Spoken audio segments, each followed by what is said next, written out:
दोस्तों, गलतियाँ कीजिए वो सबसे होती हैं, लेकिन किसी के साथ गलत मत कीजिए। जीवन में इस बात का ध्यान रखिए, चाल कोई कितना भी चले, पर सब कुछ ईश्वर के ही हाथ में होता है। वो आपकी गलत चाल को भले कुछ दिन अनदेखा कर दें, परंतु कुछ दिन में आपको उसका खामियाजा भी भुगतना पड़ेगा। इसलिए गलत रास्ते को ना चुनकर हमेशा सही रास्ते पर चलना चाहिए।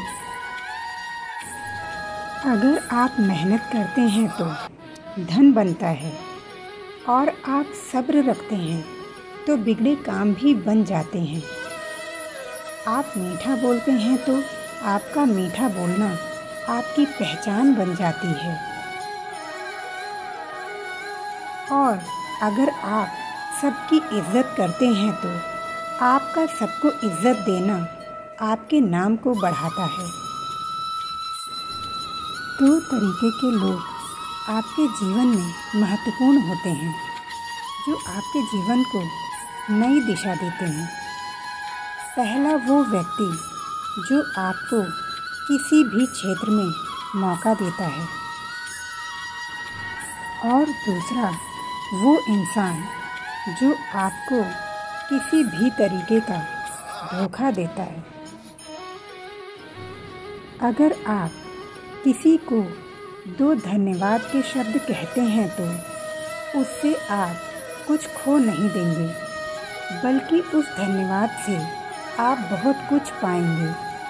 लेकिन यदि आप 2 शब्द शिकायत के बोलते हैं तो आप कुछ उससे प्राप्त नहीं करेंगे, बल्कि बार बार शिकायत करने से आप बहुत कुछ खो देंगे।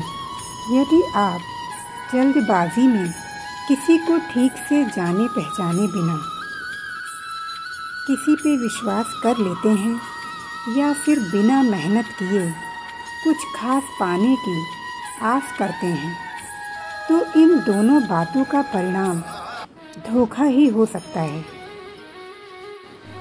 इसलिए लोगों को समझने में जल्दबाजी मत कीजिए और जीवन में मेहनत कीजिए, तभी परिणाम सुखद होंगे। जीवन में उन गलतियों की कोई माफ़ी नहीं होती जहां आप जानते हैं कि क्या गलत है और क्या सही है, फिर भी आप उस गलत रास्ते का चुनाव करते हैं। इंसान ईश्वर से यह शिकायत करता है कि ईश्वर, आप मेरी प्रार्थना उसी समय क्यों नहीं सुनते। भगवान मुस्कुराकर कहते हैं, मैं तुम्हारी गलतियों की सज़ा भी तो उसी वक्त नहीं देता। जिनको खुश नहीं होना है उन्हें कोई खुश नहीं कर सकता, और जो लोग खुश होने का हुनर जानते हैं तो उन्हें खुश होने से कोई नहीं रोक सकता। आखिर खुश होना या दुखी होना कहीं ना कहीं आपके ऊपर ही निर्भर करता है। कुछ लोग छोटी छोटी बात में खुशियाँ ढूंढ लेते हैं, और कुछ लोग हमेशा दुखी होने का रास्ता ढूंढते रहते हैं।